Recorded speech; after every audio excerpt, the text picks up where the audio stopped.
Life can change in an instant. For many wheelchair users, the struggle to push forward is a daily challenge. After years of development and countless prototypes, we created Rib Grips, the revolutionary wheelchair hand rim covers with built-in ribs for ultimate grip and comfort. No more slick surfaces, no more heat burns, just pure, reliable grip. Rib Grips, empowering you to push forward with ease. Rib Grips, get a grip on your freedom. Discover the difference. Visit ribgrips.com and use promo code GRIP today. You just found the perfect product that helps with staying cool during hot summer runs. No more gross warm water. Stay cool with this product from Gear Handle. This hydration tube cover helps keep your water cool and easily accessible. Stay hydrated during those long summer runs or even delay from freezing in the winter. Plus, they're compatible with various brands of water bladders and come in various colors. Visit gearhandle.com and use promo code H2O today. Hey everyone, you're listening to The Public Affair with me, Andrew G. I see someone different every episode, but do me a favor, keep it between us. Hey guys, what's going on? It's me, Andrew G, and welcome to another exciting episode of The Public Affair. As you guys can see, we are recording in a new studio today, and I'm really, really excited about it. A big shout out to Rogue Media Network with Mike Hamilton and Allison Robles for making it happen. I really, really am excited to be sharing this first episode in the new studio with a very, very special guest. Of course, before we get started, I want to use this opportunity to thank you guys again so much for all the love and support. It truly means the world to me. Thank you guys. We're going almost at 100 episodes. That's fucking crazy. Okay. Before we get started with this great episode, I definitely want to use this opportunity to give a shout out to a few of our sponsors of The Public Affair.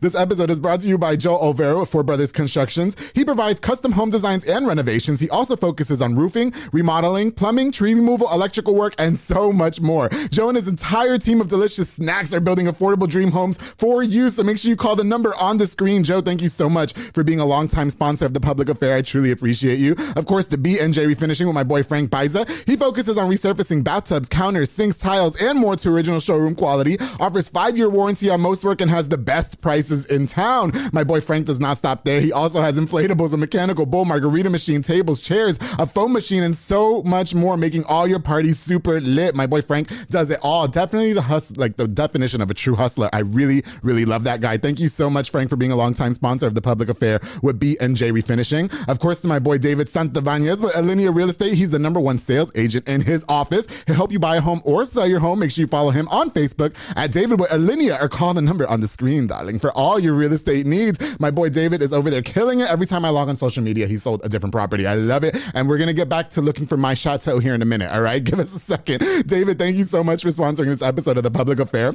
Ooh, of course, the Pee-wee's Crab Cakes on the go in Hewitt, Texas with my girl Nika Armstrong. I had it last night for dinner. Absolutely scrumptious. She is serving the most authentic Cajun cuisine with a wide selection of signature crab cakes, pastas, seafood, and more. My favorite is the blackened chicken seafood pasta. I was never into Cajun food until I had Pee-wee's Crab Cakes on the go. Her top recommended is Southern Fried Catfish Specials served with seafood pasta, potato salad, 6 fried shrimps. Fish is topped with Houdat sauce, and I'm not going to tell you what it is because you got to head over to 108 Jim Drive or order online at orderpeeweescrabcakesonthego.com. Anika, thank you so much for sponsoring this episode of The Public Affair. Congratulations to all your successes. And of course, to Marcos Cordero with Midway Nutrition located at 511 North Hewitt Drive. He offers meal replacement shakes and delicious teas. My favorites are the Honey Nut Cheerio, the Gladiator that I had this morning before I got here, and the Cherry Berry Tea. Make sure you head over there for all your delicious meal replacements. Marcos, thank you so much for being an avid sponsor of The Public Affair. I truly, really appreciate you, bro. You are the GOAT. Thank you very much. All right, guys. So like I said, I've been really, really excited to have this next person onto The Public Affair. I never really thought that she'd be able to do it or that she would be willing to do it because we take such different directions in life, which may be unfair to say, but I'm going to find out today. She is the undisputed queen of Central Texas. She's a former news anchor, radio host, and now the host of her own podcast, Central Texas Living, and she's just as radiant in person as she is on TV. Without further ado, I would love to welcome Miss Ann Harder onto The Public Affair. How you doing? Thank you for having me. Yes, I'm Andrew. excited. Yeah, no. Why would you think I wouldn't? Come on. You know what it is? And first of all, there's obviously a generational difference. Well, a little bit. You know what I mean? Yeah. I definitely. I'm old, yeah. I get that. Well, you look great. I'm not saying that you're old. but I am. You know, I definitely feel like, you know, you're up there when it comes to media. We're both media people. Yeah. And I think that anybody that works in radio, anybody that works on TV knows that you are like the juggernaut of media in Central Texas. I mean, is that fair to say? Or are you just humbled? And I don't see myself that. I just went to work every day and Yeah. before you knew it, it was 25 years I'd been doing television. I'd done radio for many years prior to that. And so we have so much in common. Right. We really Well, do. and that's why I was professionally, you know. absolutely. And I'm in awe of this podcast. I mean, you have got so many hits on it, and Thank your you. commercials. I mean, you're going way further than I have with my Central Texas Living. We have just rebranded Central Texas Life. Oh, okay. Central Texas Life, sorry. Yeah. Well, no, that's fine. It was brand new, and in fact, we taped our first episode in this very room. Yeah. So yeah, we're all kind of getting used to the new digs. Yeah, well, isn't it great? Like, we got the little centerpiece and everything now. I feel like it's more of like a talk show thing. Oh, We're just missing an audience. It's so much fun. And of course, we have to give the shout out, as you said, to Mike Hamilton. Absolutely, with Mike. Rogue Media. And he was just recently honored by Podcast Magazine as one of the 22 unsung heroes of podcasting. I didn't know that, Mike. Congratulations. Yeah.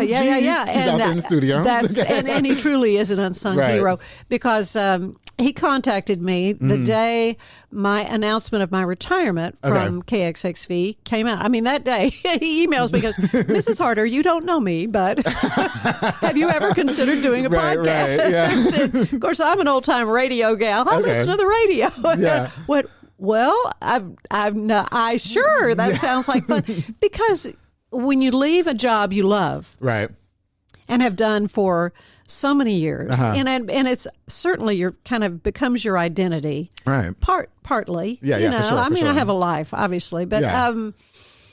you know, there are these questions. You know, am I going to miss television so much? And what I really love doing is interviewing and talking to people. Yeah, definitely. And I thought, well, this is wonderful, because podcasts are so freewheeling. Don't you love the way the direction that they take when you're recording? Well, they can, you know, and the conversations with my guests, you know, can take all kinds of tacks. We try to go live to tape, not do a lot of stop and start. I try to make it easy on Mike if I can. I don't want him to have to work very hard with this, because I'm having such a good time myself. But it's been so wonderful to be able to talk to a lot of the same people that I talked to on the TV show that we started several years ago at KXXV, Central Texas Living. It's not on the air anymore. But to have these local folks who are making a difference. Right.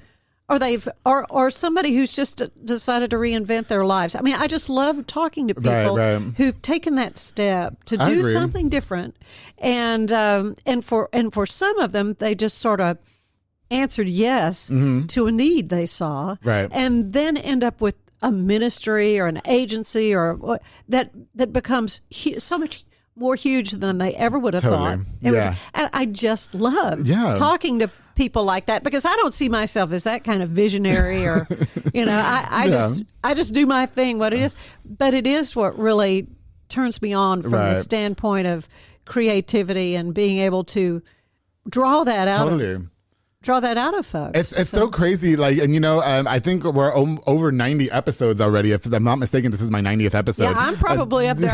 I see Mike in the other room. I've done. April 1st, 2022 will be my second anniversary. Oh, congratulations. Podcasts here. And we've done one a week. So just got to do the math. I haven't missed too many. So, you know, we're up there too. Up there, yeah. Consistency is key. But, you know, I'm, you know, being when I started on the radio as well, and just to see how many people are actually willing to spill their guts on the show, I love it. You know what I mean? And we've had people come on here and like call each other out for cheating and stuff like that. Oh, my word. It's great, but this is why I love having the public. Kind of the Jerry Springer of the you know, a little bit. We're not quite trash TV just yet, but you know what? No, because I like to brand the Public Affair as like a real show. We all have skeletons in our closet, and you know what I mean. Yeah. And I expose my skeletons, and I don't care what people think about me anymore. You know, so that's just the way the direction that I go. Just be you. Exactly. Be you. You know, I want to talk a little bit about how we met too. So as I stated, I was on the radio. Well, first of all, when I started podcast at Rogue Media Network, he had mentioned that Ann Harder from the news has a podcast here too, and he was like saying how professional you were, how you do the little countdown in your head and all that jazz. And I was like, God, I bet that'd be so cool to record her one day. And we were at I think it was the Heart of Texas Fair and Rodeo Luncheon. It was the media, the media preview party that I've been to many of those. And I was really kind of surprised. I was sent the notice on it. I wasn't working in media anymore, and they still needed Ann there. Excuse me. We can't have this thing without the Queen. I love it because I see friends from other stations, and it's really just I definitely felt like wonderful. I did not fit in there. No, did you? No, really? I felt, I was with Chrissy, who I love. Me and Chrissy have always had the best relationship on Power 108, and she was definitely like introducing me to everybody. But I say that with all due respect, I feel like I was the youngest person there.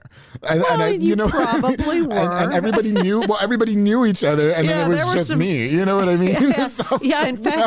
In fact, one of my previous general managers from KXXV who left worked in Midland and then came back and is at Fox 44, and I hadn't seen him in a long time. So it was it's like old home week for me to see Zach and Jim and the guys from Waco 100 where I used to work. And, well, that was like towards the end of my radio career too, but that's neither here nor there. But it was wonderful to have you there. I think that's right, and I know that's I could say from a marketing standpoint, the Heart of Texas Fair and Rodeo wants to have folks like you there to help promote what they're doing. Anytime they want some promotion, I would definitely love to talk about that. Unfortunately, I'm not on the radio anymore, so that's, again, a different conversation. Well, but you've got a megaphone here. This is... I would love to. Definitely go. The barbecue was good. But you know what? So I went up to I went up to Rudy's her. I think I told Mike, I was so shook. I went up to her and I was like, hey, Ann, I don't know if you know me. You probably don't. She's like, you're Andrew G with Public Affair. And I died in like an out of body experience. I was like, Ann Harder knows me, because you know what it is, guys. It's because it's Ann. You know what I mean? It's just Ann Harder. We all grew up watching you on the news. You know what I mean? Like, you've always had this really great poise about you that I always loved. Like, even like the way we're sitting is the same. You know what I mean? Except I got this big giant swollen foot. I just had surgery. See your foot is better. I've been following that on Facebook. Thank you. You know what? You can't stop me. I said I'll rest when I die. That's it. You know what I mean? Doctor said take 2 weeks off. I took 1 week off. Leave me alone. All right? So we be careful with that, though. No, I will. I've definitely been taking care of it. So I definitely want to get to know you. Maybe for some of the viewers, which of course everybody knows Ann Harder, but why don't we get to know a little bit about you and your backstory? Can you talk to us a little bit about life growing up and stuff for you like that? Well, I am a native Wacoan. Okay. I grew up in Waco, in North Waco, and my dad taught economics. She's from Northside, guys. Bailey, all right? Yes. Oh yeah, Dean Highland Elementary, went to Dean Highland, and then Lake Erie Junior High, and then Richfield High School. Okay, I said I'm old. This August we're planning our 50th high school reunion. Man, you don't look a day over 21. Stop this. Okay. Well, no, I am. And it's like, where has the time gone? I mean, that really has Isn't been that crazy the case to think about? for me, because time has flown, but I would say an idyllic childhood. Okay. Growing up with a mom that stayed home and cooked and, took us to things we needed to go to, totally. Piano lessons, all that kind of thing. Very, very modest kind of childhood and growing up, like upper middle class-ish. Middle, definitely middle. real middle. Okay. And in fact, I started my first job was at KWTX. Really? When the station was on Bosque Boulevard, right across from the Heart of Texas Fairgrounds. Do you remember? I don't. I'm not from Waco. Oh, okay, that's right. I'm you're from New York, and then I saw that you moved here. I moved here oh my God, what's it been, like 15, 16 years already? Or something like that? So Channel 10 they'd long gone from there. But when it signed on the air in like 1954, which is my birth year, when KWTX signed on there, it's right now, and so now it's the Oakcrest Funeral Home. Oh, okay, got you. So that was the building. Yeah. And Frank Fallon, if you're familiar with the name, the voice of the Baylor Bears, he was the voice of Baylor Athletics. Got you. And he was also the program director at KWTX Radio. Yeah. But he decided they needed to have someone answering the phone in the evenings. And so he was looking for a high school student to come and answer the phone.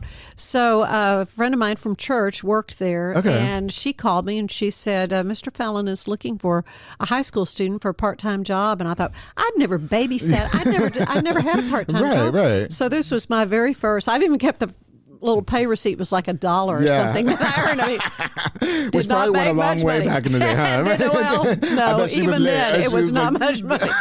But I remember calling Frank Fallon and calling Mr. Fallon, and I'd written out what I was going to say to him. I mean, I was 15 years old. Totally. So he hired me to work the switchboard. Yeah. So I answered the phone, and that was quite an education for a teenager to answer the switchboard at a TV station. Okay, so you were like, you were telling everybody in school, look what I do. You know what I mean? Well, I mean, it was just fun being around broadcast type people. Mm-hmm. So I mean, literally, I've grown up. At a television station. Okay. Doug Brown was the weatherman. I mean, there are old timers out there not watching this, I'm sure, but there are old timers they know who Doug Brown is, and Chip Moody, who went on to WFAA, was the weekend guy, Ron Hall, and so I was around all these broadcasters, just kind of grew up around that and thinking, I think this is what I want to do. But when Frank found out I was only 15, it was he said, don't tell anybody that you're only 15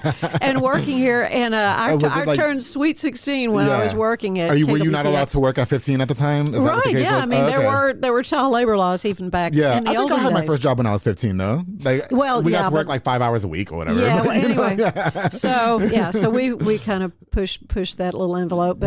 But I have always seen Mr. Fallon as my daddy in the broadcast business, and then later, when I was working at WACO, and he was doing morning sports on WACO, and we were colleagues, we were peers at that time, and it was still so hard for me to call him Frank, because he was Mr. Fallon. He was always Mr. Fallon to me. You. But I just adored Frank Fallon, and he taught me so much about how to interview. Right. He said, and it's not about you.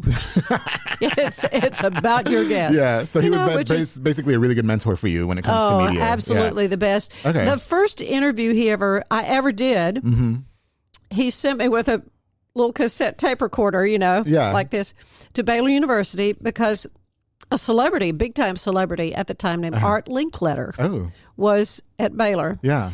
And he wanted me to interview him. So here I'm a teenager and I'm like, Mr. Linkletter. I was so scared. And I'm sure Frank, and I took it back to Mr. Fallon, and I'm sure it never saw the light of day. I don't know what happened with that. But Art Linkletter I think CBS was the network he was on. Okay. He wrote a book called Kids Say the Darndest Things. Yeah. He had a talk show, midday talk show back in the 50s, 60s, a long time ago.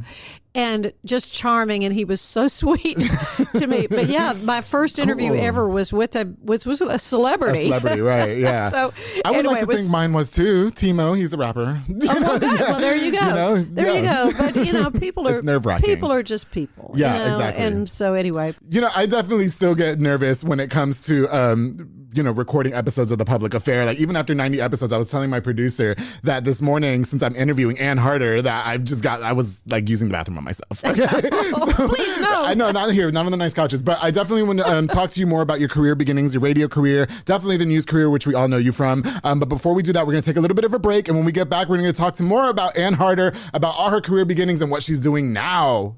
More on The Public Affair coming up. Hey guys, I hope you're enjoying this episode with Ann Harder of The Public Affair. Before we continue, I definitely want to use this opportunity to give a shout out to a few of our sponsors. This episode is also brought to you by Elite Barbershop with my boy Sid Rodriguez, located on Hewitt Drive. You can call the number on the screen to book or download the Cut app to book your next appointment. Walk-ins are welcome as well. They also have Marcus Guerrero, Chris Reyes, Santos Cordova, David Rodriguez, and Isaac Chavez over there making you look super snackish. They made me look good for more than 90 episodes of The Public Affair, and I truly appreciate it. Thank you guys so much for sponsoring this episode. Of course, the Brothers Concrete Construction with Jesus Gonzalez. He specializes in concrete work like slabs, driveways, pool decks, patios, sidewalk, and more. He does gorgeous work. Follow on Facebook to see at Brothers Concrete Construction or call the number on the screen for your free estimate. I can't wait to buy my house so that way I can see him and his entire team build me a pool. I'm gonna watch. I don't care. Thank you, Brothers Concrete Construction. Of course, the Banda's hauling service with Julian and Ana Banda. They rent dump trailers. You fill it up and they haul it away. They also do junk removals and tree brush removals and haul cars in and out of town. Book now with the number on the screen to Julian and Ana Banda. Congratulations on all the successes of Banda's hauling service. I feel like it's one of those companies that you don't think you need, and then you really low-key need it all the time. Congratulations to you guys. Thank you so much for sponsoring this episode of The Public Affair. Of course, to J Pedal and Poke with Junior Fuentes, Thomas Roberts, and the entire family. They provide delicious savory Japanese crepes and poke bowls. They also have handcrafted Thai rolled ice cream for dessert. You choose from the menu or create your own like I like to do because I love being in control. Their locations are on University Parks Drive and Hewitt Drive. You can order online at jpedaltx.com. To J Pedal and Poke, thank you so much for being longtime sponsors of The Public Affair. And to one of my new sponsors, Embrace Fitness with Lisette Lunas and Amanda Switzerland. They teach group fitness classes that are fun and dynamic, darling. That's right. They specialize in total body workout like Exco Latin by Jackie and Zumba Step. Their classes are Monday through Thursday at 6 p.m. and 7 p.m. You can also contact them to rent the building out for parties and small events to Embrace Fitness. Thank you guys so much for sponsoring this episode of The Public Affair. Nice to have you on board. Okay, everybody, we're going to get back more with Miss Ann Harder, former news anchor. I hope you guys enjoy it. Let's go. Hey guys, welcome back to this episode of The Public Affair with Miss Ann Harder. So before the break, we were just talking about her radio career beginnings, getting into the media and all that. So I want to talk to you a little bit about your radio career because I worked in radio as well for many radio, years. Isn't it the most fun? It's the most, like, I feel like radio it's fickle. Is fun. Well, but my first radio job, Frank Fallon gave me at KWTX FM. Okay. And which is 97.5 now, I think. Yeah. And I had several different things. It was the Bear. I don't know what all it is now. Okay. But originally it was beautiful music. Oh, okay. It was the Golden Sound. Yeah, yeah. And we had one vocal, a half hour we could play. And it was Andy Williams, Tony Bennett. It was those kind of. So here I was, a high school student. Yeah. And I was, my friends were listening to, Led Zeppelin and stuff like that. I was listening to Mantovani and Percy Faith. And I love that type music. So, it was very low key, very, we read time and temperature, a half hour, and then we read headlines. Okay. So, so that was my first radio job. Then I moved into AM. Yeah. I basically babysat Astros ball games for the most part. Did you love that? Yeah. So, and then I went to WACO and actually worked in news then. I was going out covering city council meetings, doing newscasts in the afternoon. And by then I was a Baylor student. Yeah. So I was working in radio there. I worked at several other radio stations. But I worked in news, in radio news for most of my career, on and off. After I got married to Mike Harder, who I met at Baylor in my dad's office. Yes. He was an economics major, and we met in Daddy's office. Yeah. And anyway, started having our boys. Started having our family. I took about 9 years off. Right, totally. And because you can never get that time back with your kids. And I don't regret that at all.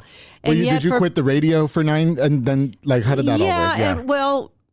For most, it's hard to remember now. I went back to radio in the late 80s. Okay, totally. So Evan, my youngest, was born in 86. It was about 87. I went back to WACO and started doing morning news. Yeah. And then that was during the period of time I was working with Frank and Jim Miller and Rick May. And we just had, going to work was just fun. I would laugh, even though I was doing reporting news, but still I called it laugh and giggle radio. We would just enjoy each other. Right. So I reported on both the FM and the AM side. And by that time, the FM was beginning to come into its own. Okay, gotcha. And we had, Waco 100, was on board. So when Zach and Jim came, I had already been there several years. So, and now they've been there, 25 years? Something like that, right? Yeah. They've celebrated a big anniversary. It's so crazy because when I started the radio 6 years ago, I feel like it was still popping and everything. You know what I mean? Yeah. I feel like definitely now, unfortunately, the business is dying. Oh, it's so different now. Yeah, it's so different. It's so Everything's different. political, and I didn't like it, Ann. Well, you used to have shifts, the morning show, and they still do theirs live, I presume. I think so. I think they're, because, when I was talking. One of the few people still doing live because when I was talking to Chrissy towards the end of my career, she was saying, that they just kind of stopped hiring radio DJs. Right. And everything is just kind of syndicated now and everything. And that was one of the reasons why, one of the many reasons why I abruptly stopped my career there as well. Was because there was no future anymore. You know what I mean? Like, even the people behind the scenes, like the management and everything, was just like, less talking, more selling. Everything's about sales now. Everything's about, selling bottom commercials commercials. Yeah, everything's about this is what brings the money. And I'm a big believer in commercial advertising. I love hearing all your ads. Don't you love them? So many. I'm like, I need to be taking notes on these names, people that I need, places I want to try now, places I have to. Right. But no, I'm a big believer in commercial. Well, I am too. But from a news standpoint, we had to stay neutral from commercial. Okay. You couldn't do anything that smacked of commercial advertising. But now I'm not really in news anymore. I can do spots for people. She could do whatever. Okay. No, but that's what I'm saying. Like, it was so crazy to see. Like, I feel like growing up in radio. You know what I mean? Like, there was always somebody talking on the air. You know what I mean? And that's what we listened to the radio for, because they played our favorite song, but we also liked that person that was telling the story of the day. Exactly. And I know that. And you feel like you know them. Exactly. And when I was doing morning news, people would tell me, well, I knew if I was, going to be on time to work by where you were in your newscast, and we'd hit Paul Harvey at 7:30 in the morning. I always had to hit that right on time. Right. My radio days were wonderful, but I still had a desire. I wanted to work in television. Yeah. And I was approaching 40 years old. Okay. And I thought, you're going to be 40. Yeah. I was like, this is not going to work. Yeah. But the Lord had a different plan. Okay. And it did work out to where the young lady who was the anchor at KXXV, Pam Harris, I happen to know that she was leaving because I was going to sing at her wedding. She was going to move to Dallas. And then, in fact, I just saw that she and her husband just celebrated their 25th anniversary. Totally. So anyway, the general manager, Jeff Cook, contacted me, and I went in and auditioned. They used my audition as a promo, as a matter of fact. And this is when you're 40? Yes. To be a news anchor? Right. Okay, got you. So, and I think in a way it's somewhat, there's credibility that comes along a little bit with age. Yeah. And he said, I could hire a 25-year-old, but but I had kind of been around the block. Okay, and got you. People knew me in town. I was already a known entity. Already. Okay, yes. Well, I mean, no, I wouldn't say that. No. But I was a known, quantity. Okay, but people didn't know what I looked like because I'd been on the radio. Anyway, so it was so funny. The learning curve I had to move from radio to television was huge. Right. I remember and my husband would say, "Oh, you've got so many buzzwords and jargon, in radio. Cannot hold a candle to the jargon in television." And I remember in the newsroom, a reporter and a producer were talking to each other, and I only understood the connecting words like and the, and because they were talking about VOSOTs, blah blah blah blah. I mean, there's so much jargon. Yeah, for sure. And I have to say, I really. My motto at the time was, if I'm going to make a mistake, go ahead and let it be a big one. Right. So I learned from it, and the Lord really honored that because I made some. Look at God. As a green. I mean, I'd been reporting news for a long time, but television, you had the whole added dimension of the visual. Yeah, for sure. 2 shots, all that kind of stuff that I didn't. I mean, it was a fast learning curve, and honestly, I do feel it was providential, and it was something I feel like the Lord answered my prayer that I wanted. I wanted that, and then there were times I thought, be careful what you want because it may surprise you. But I do recall that it was the kind of thing I felt like I was kind of placed in that at a time. Yeah. Never dreamed that I'd do that for 25 years because it is a visual medium, and men get more distinguished and gray, but women just get old, So I was going to say, did you ever feel like there was like maybe you were objectified in that business at all? Because, like I think a lot of times women do get it harder than men. I think it's fair. Well, I have to say I have to praise the folks at KXXV because if there were negative stuff that people, they kept that from me. Okay. There was one time somebody said I had a turkey neck. Really?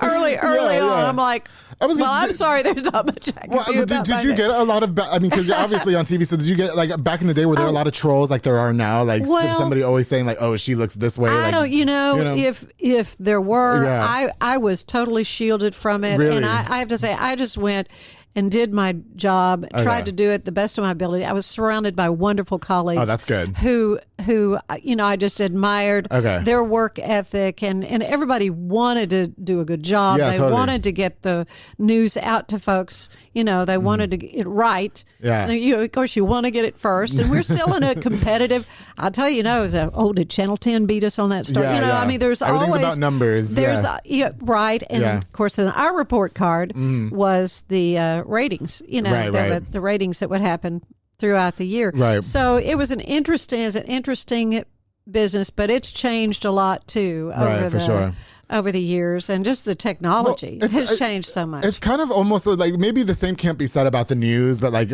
going back to the radio station, it's almost like not as fun to do anymore than it was back in the day, because everything is so based off of sales, and like you don't get to be the personality. I mean, would you agree with that? Not really. I was a little bit surprised in television at how much latitude there was for a banter, like with Matt Hines, with our weather guys. I had several different weather guys during my career, but Matt, the most recent. But I think also then with your co-anchor, really crucial. And of course, I was with Bruce Geetson for 13 years, and just adore him. And when he came to work at KXXV to become my co-anchor. People say, "Where did he come from?" And I'd say, "Heaven." He goes, "Oh." Right, totally. But he and I, we just had the best working relationship, and it was just kind of like our work husband, work wife, Because I think I spent more time with him than I did my own husband. But you develop that camaraderie, and you get to a point where you kind of know what they're going to do, say, and you react. But Andrew, I have been privileged to work with some fabulous colleagues who really, are dedicated news professionals, hardworking, want to get the story right. Yeah, totally. They want to, but I've been blessed to work with some fabulous people. Of course, Bruce Geetson and I was my longest standing colleague, co-anchor. He and I worked together for 13 years at KX. Bruce Ann. People would say Bruce. Kind of like J-Lo or whatever. It was Bruce Ann. So that was her street name. Right. Well, when he came to work there, I remember seeing video of him, and I just thought, he just looks like somebody could give you a big bear hug, and that is kind of Bruce. But we went to lunch together. They wanted me to kind of meet him, we just clicked right off. I said, he might be an axe murderer, but as far as I'm concerned, he was heaven sent. People say, where did he come from? I said, he came from heaven. Of course, he'd be really modest about that. I might have to get him on the show, but I think a lot of people don't. You really should. I should, right? Yeah, because the man has had an amazing career in sports. Make that happen. Yeah. Oh yeah. You should make that happen. So, yeah. But if Bruce comes on here, I'm not going to lie, Ann, I'm going to flirt with him. Okay. You're not going to get through. Okay. I'm going to flirt with him. I am. I'm not going to lie. There. Okay. I said it. I am, because he's. I'll warn him. No. He's just tell him to watch the show. Okay? Yeah. Of course, he's at Baylor, and he's mentoring students at Baylor, and he was always such. They called him Papa G in the newsroom because he was always such a mentor for the students. I call them students. A lot of our newsroom employees. He's kind of cute though. We're pretty young. They were young. It was a second job for them. Yeah. And it really it's continuing a learning process. But when I see, and I know there are some anchor teams where they do not like each other. Right. And for Bruce and me, it was a mutual admiration society. And we, and you work with somebody long enough, you kind of know what they're going to say. You know how things are going to. Well, they'll just pick the up on chemistry. something. Absolutely. Right. The chemistry. And although we always made it a rule that, and we told the producer, never write for us where I start a sentence and he finishes, or vice versa. Yeah. No, we never finish each other's sentences, but we had such a good time together on the air, and we're all close friends. He and his wife Dana, and Mike and I, I do miss that. That is the one thing I miss is being around Bruce every day. That's good. A lot of people don't realize, and that us in media, we're always kind of like not pitted, but like we're just kind of placed with people sometimes that we don't know. You know what I mean? Like exactly. I will say on the radio, me and Chrissy had natural, really good chemistry. So when we were on the air together, You had a ball. It was great. Like we were going to take over that station. Yeah. There were some other DJs that I worked with on the radio station where it was not the case. You know what I mean? Where we were at each other's throats, unfortunately. Right. But, a lot of people don't realize when you're in this media thing and stuff like that, these people that are in the background just kind of place you together and you have to make it work. So I'm really happy to hear that it was a positive experience for you. Oh, it was. Yeah. Of course, Ray Peters was the first co-anchor that I worked with. And, of course, he had been at KXXV since it signed on the air. He started with them doing sports, and then 4 years prior to my coming, he'd started working in news. He'd switched over to be a news anchor, but he decided not to re-sign his contract in September of 2001. So you know what happened in September of 9/11. So, and we hadn't hired another anchor at that point. So I was solo anchoring, until, and that was really such a surreal time. Did he stop because of that? I mean, was it just hard for him? No. He was just done with broadcasting. Okay, he was ready to get it. He was just ready to move on to something different. He's had a wonderful career with Scott and White. And so, and everyone, I don't, stay in as close a contact with him. I got you. But I always wish him happy birthday on his birthday in November. So we're all. I was going to say, you make a good point about what happened in that time. But were you ever put in a situation where you had to deliver some hard news? Because I feel like when you're on TV, you have to keep it together. Well, you know what I mean? And there is a. Right. And talking about 9/11, that kind of reminded me of that, where in news, you have to kind of build this wall and separate yourself from the reality in a way of what you're reporting. Yeah. Or I'd just be a puddle every day. If you really internalize and realize the heartache and the heartbreak that some of these stories are affecting folks, it's hard.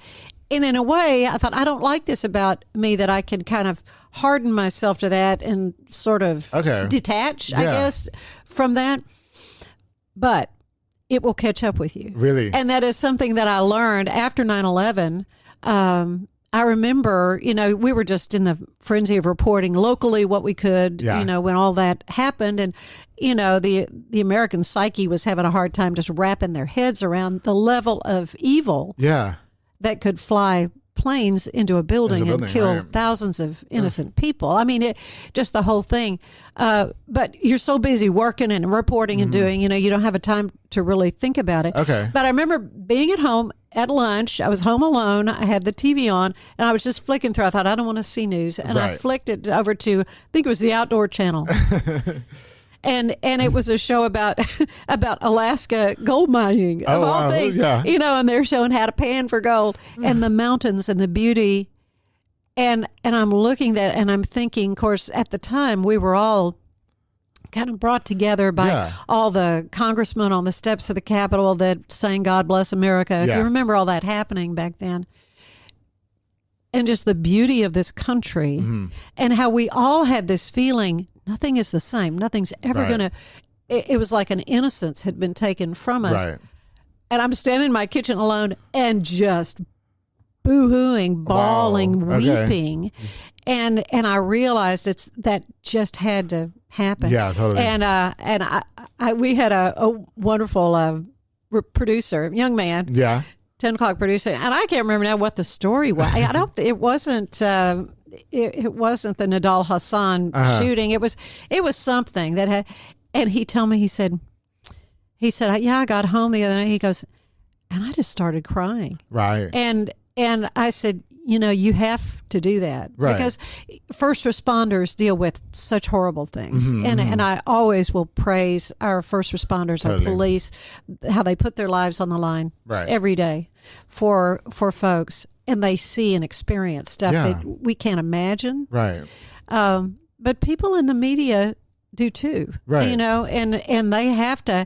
And he told me, he said, but I think it was healthy. And I said, it was, and don't be ashamed of that because we have to decompress sometime. It will eventually catch up. But you asked about a really personal story, and it did happen where a high school classmate of mine was killed in a car wreck. Oh. And it was on Valentine's Day, the one where they ran into the SUV ran into the bus from Was that over there in Abbott or something? Or, yeah, it was a rainy day. It was Valentine's Day. Yeah. And it was Zachary?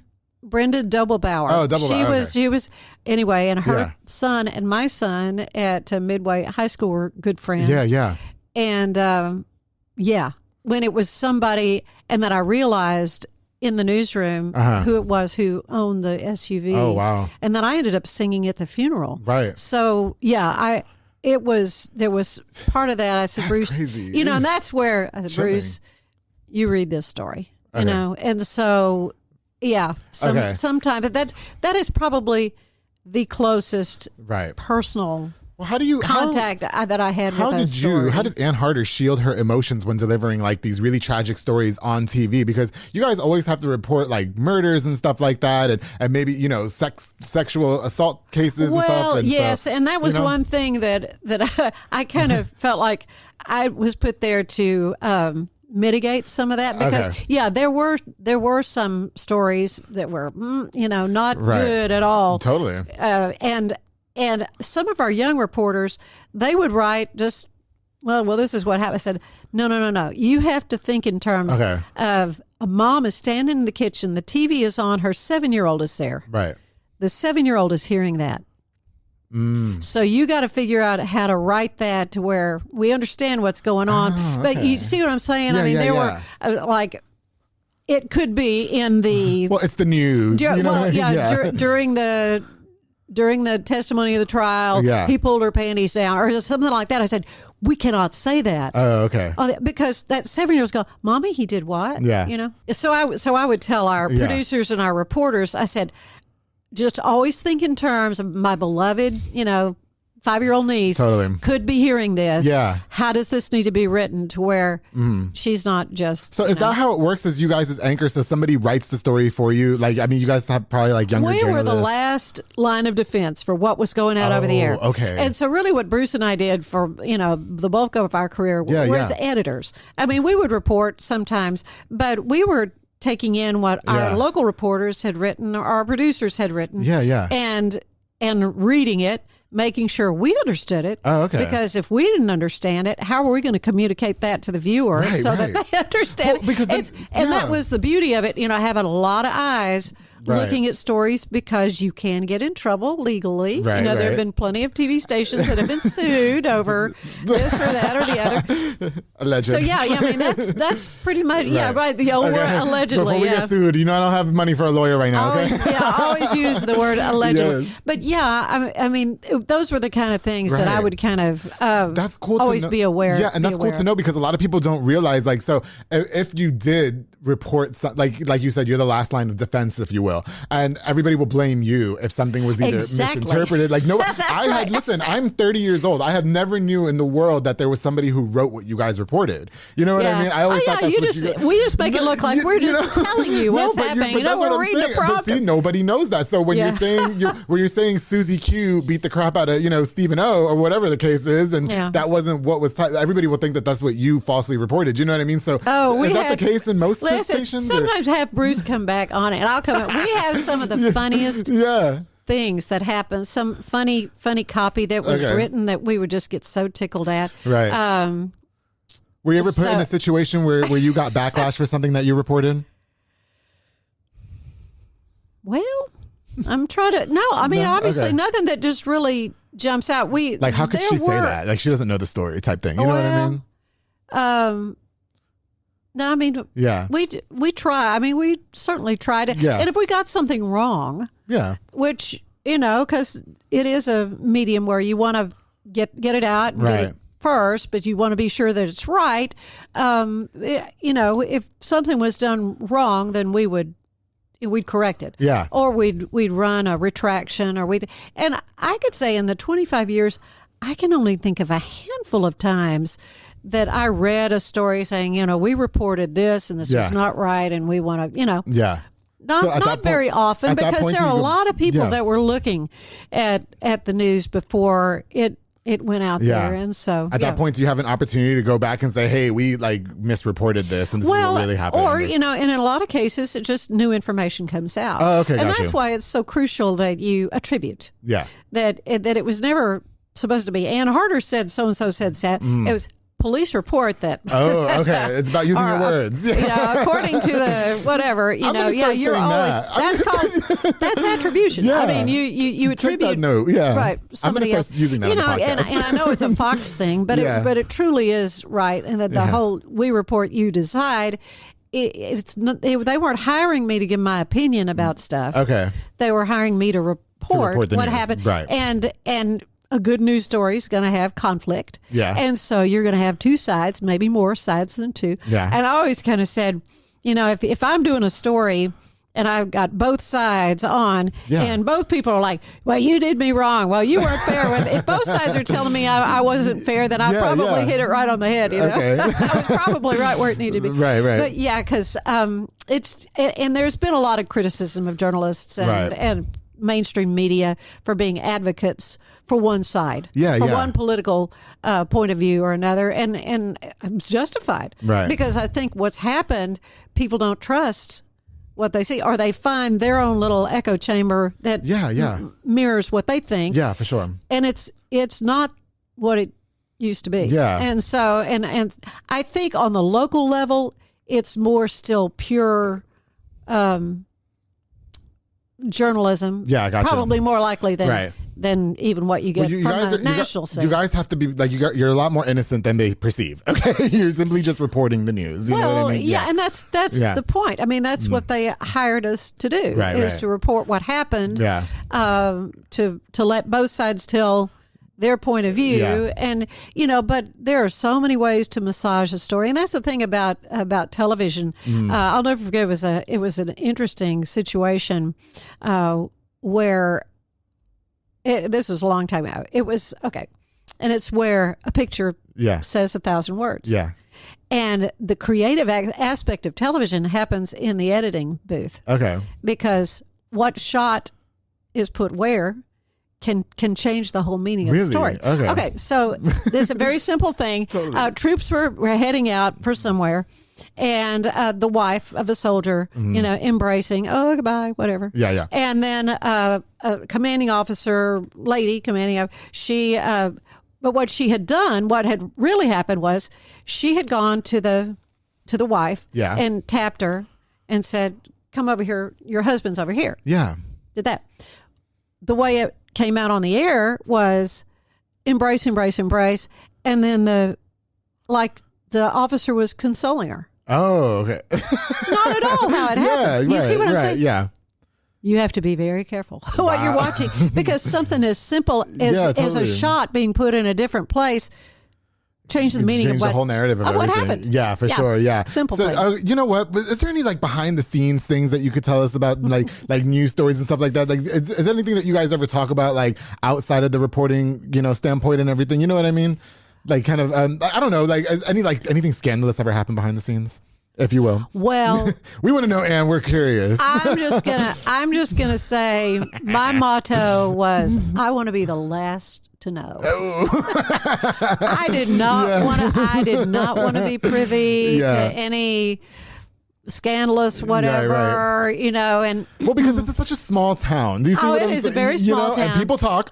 Okay. Oh yeah, they do. Yeah. And there have been plenty of really scandalous things that have happened in local television. Yeah, and that we'd need another 4 or 5 days to talk about that. You know, and it was a very big deal that happened a number of years ago, where one anchor was kind of left and the husband was looking for her, and anyway, all that to say, it's juicy what goes on behind the scenes. And I kind of got into a little argument with an AP.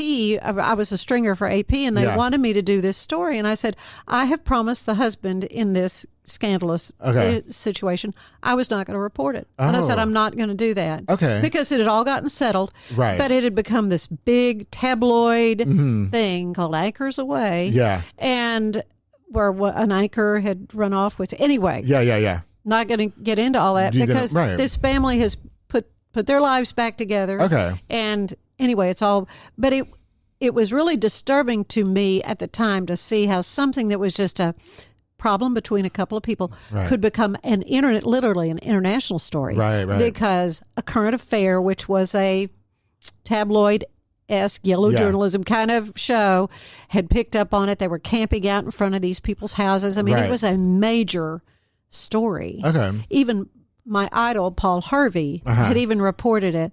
And I remember sitting, I would watch the on CNN, I was watching the end of the president's speech, and the reporter came back and she does, and in Waco, Texas, it's anchors away. And I thought, how can this story have become a national story? So all that to say, and this was before I ever got into television. I was still in radio at the time. But this AP report said, and he said, news anchors are public figures and they are held to a higher standard. And so they have to, anything like that, they're fair game. Right, for sure. So I've always kind of realized that and tried to live my life, circumspectly. So you were never going to take the bait. Like, you were never going to, I guess, just, lower yourself down to report, I guess, or, trash somebody's reputation just for the sake of being, a popular reporter. Well, is that fair to say? Yeah, right. And it was somebody I knew personally. Right, and he had called me and said, Ann, please don't report that. I said, I'm not going to, because it's all settled. I mean, they found her. Right. Everything was taken care of. Yeah. And I'm being very cagey about this story. It's okay. But anyway, it was many years ago. Right. And they were able to put their lives back together, happy and retired and all that. I think that says a lot about you. I think that says a lot about you as a reporter, as a person, because a lot of people would, really would take the bait, just if you jump will. on it. Jump on it, I'm going to be the one that... And what helps is that you knew this person personally. You know what I mean? Right. Did you have a lot of say-so in saying, I'm not reporting this, I don't care what you do? Yeah, because I did the radio news for WACO, and I was like, if I'm not going to report it, I just decided I wasn't going to report it. Okay, I got you. I didn't really have I had a program director, but we never talked about news content or that kind of thing. Now, in television, whole different can of work. I mean, you have editorial meetings, story ideas are run through the news director. I mean, it is very much a collaborative process with what stories get reported and so forth. And but I'm trying to think if there was a situation where I just said, I am just not going to. Yeah. I would report that. I think they respected my opinion. Yeah, that's good. And I can't think of anything during my television. I don't know, because if there's somebody that I don't like and they got involved in some really big sex scandal, I would totally love to report that.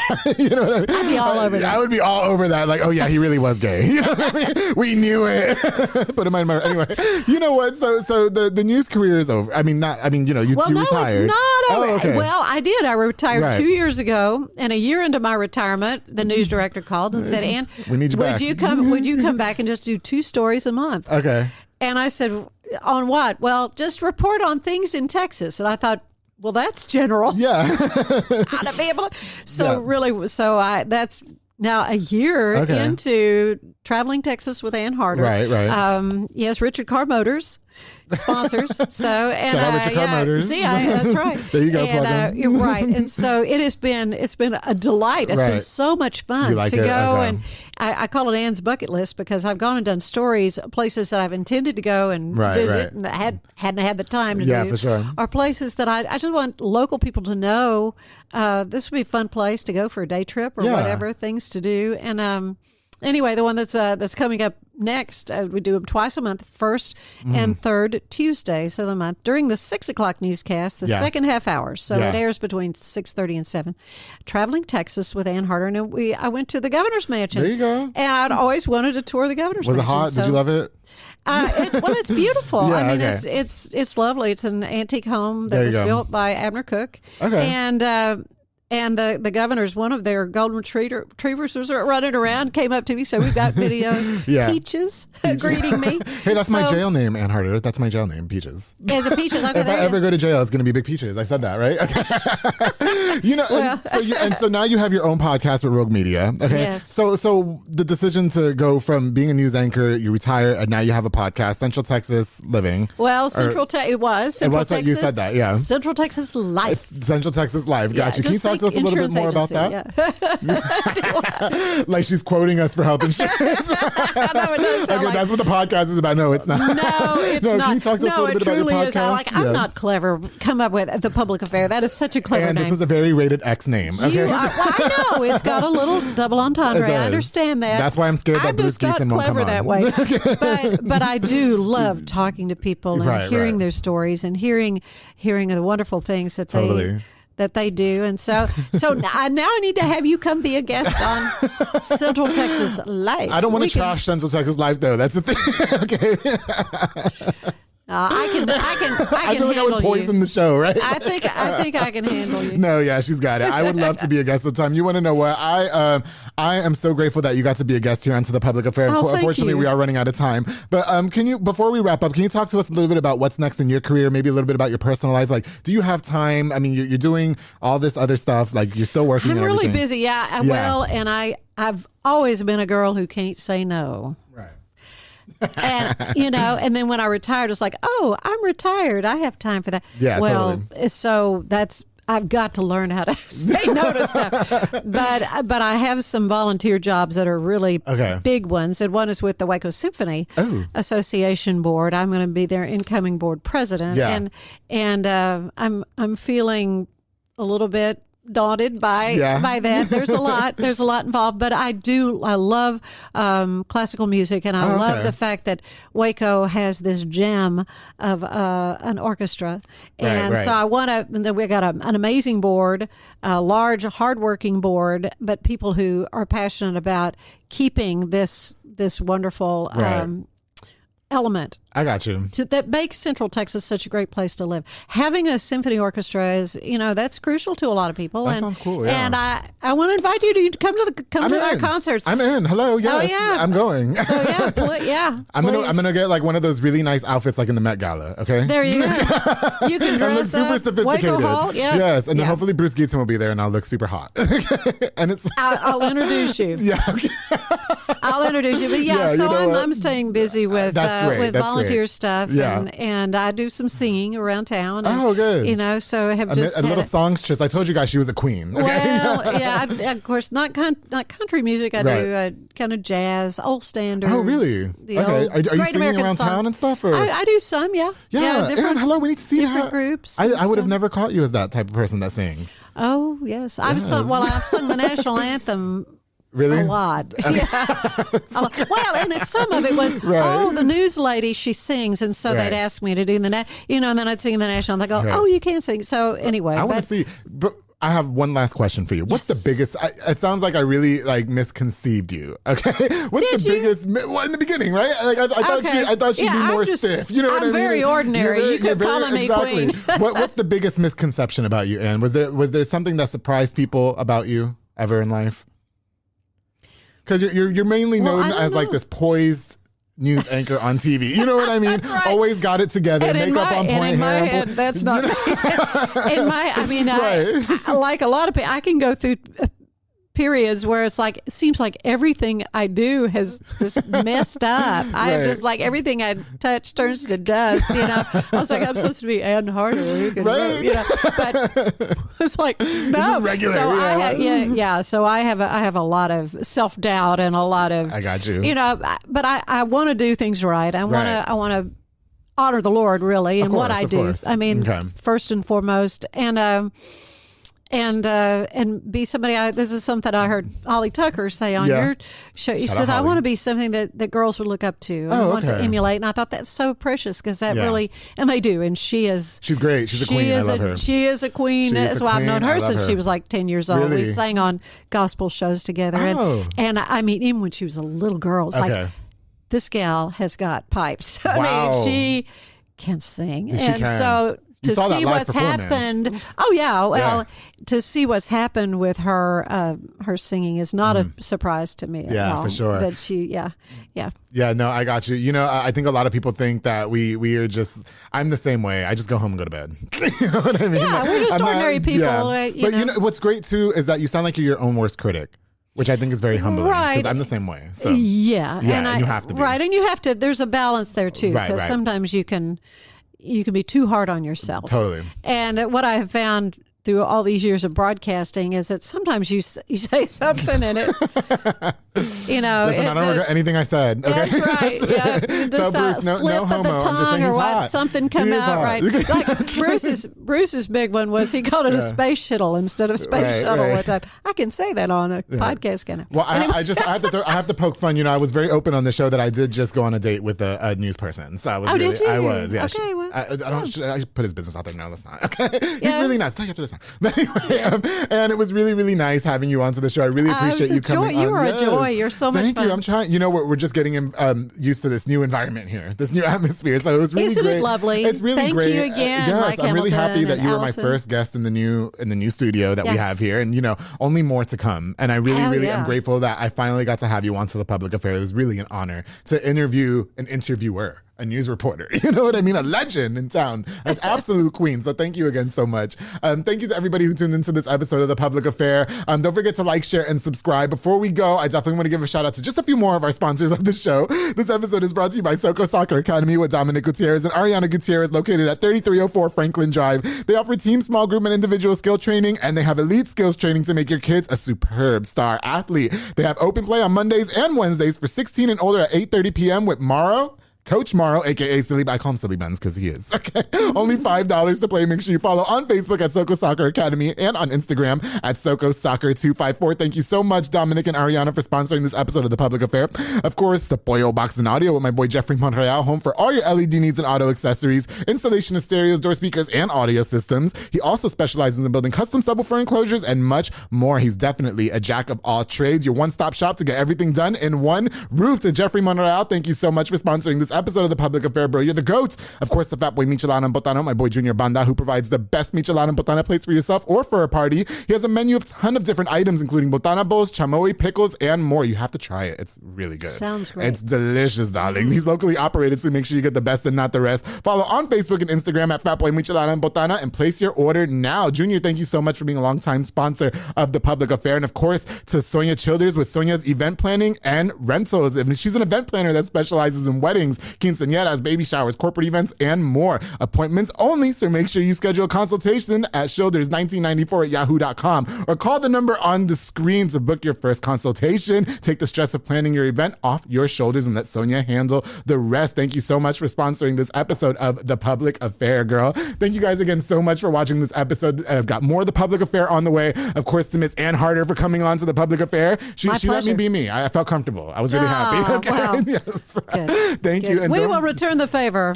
We're going to do that. You can catch me on a future episode of her podcast. That's right. I love this cross-promotion thing. I love it. And you know what? I'm coming in guns blazing. Okay, Ann? That'll be fine. Yes. And don't forget, darling, to always keep it between us.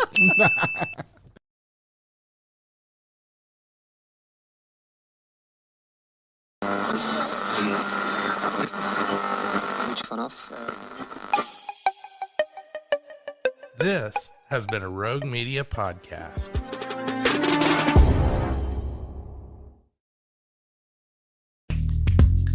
Are you a podcaster? Let's talk podcast hosting. Are you tired of your current podcast host? Need real support and a community that gets it? At Rogue Media Network, we offer top-tier podcast hosting services to help you thrive. From hosting and distribution to dedicated support, we've got you covered. Starting as low as $25 a month. Join our community of passionate podcasters today. Contact us at hello@roguemedianetwork.com.